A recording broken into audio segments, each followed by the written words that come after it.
So I grew up in New York and I went to university down in Virginia. And there's quite a few differences between living in the US and living in the UK, specifically London. First of all, the language can be very different. So living here for over 3 years now, I've gotten pretty good with knowing all of the language differences. But when I meet people from Northern England, there are some things that they say I just have no idea what they're talking about. Probably the most interesting example of what I went through when I first moved here is that the English call underwear pants. So I kept saying pants when I meant trousers, and people thought I meant underwear and I was talking about my underwear, and it was a little uncomfortable. If you've been to England before, you might have noticed that sometimes the English can be so polite that it's like to a fault. I'm from New York. While I wouldn't say I'm rude, I definitely think that quite a few New Yorkers are, or at least they're very straightforward. The English are often so polite that they don't ask for what they actually want. For example, when we go to a restaurant, instead of saying that something's gone wrong with their order or with the meal, they just won't say anything. And as a New Yorker who likes her good service, I'm not like that. That's another topic we can get into, service. Quite often the service here is not anything what we're used to back in the US. I totally get that things are different here, and I try to be as patient as I possibly can, especially as I don't want to embarrass my husband. But things can take so long here sometimes. The wait staff aren't attentive, and when things do go wrong, like really long, really wrong, you have to actually ask for them to take something off the bill or give you something for it. One of the things that I love about living in the UK over the US is that we have a much better work-life balance here. Like,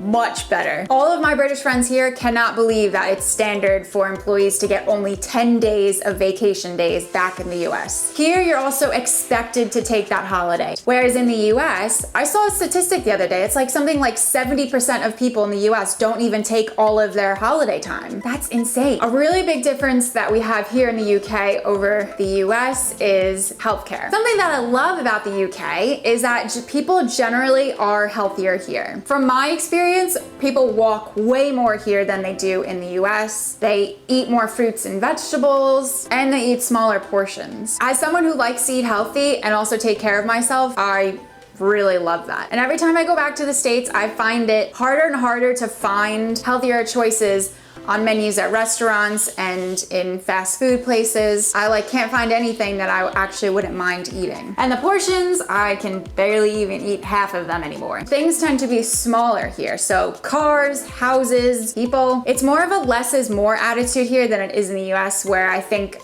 America is all about bigger and better and more. As someone who prefers to live a more minimalistic lifestyle, the UK is a really good fit for me. We're also much better at recycling than the US is. Way better. My husband, every time we go to the US, cannot believe how badly everyone recycles there, which I think is not Americans' fault. I think it's something that needs to come from the government, which is why it's so big here, because you actually get in trouble if you don't recycle here. And in much of Europe, it's like that. So those are the main big differences between living in the UK and the US.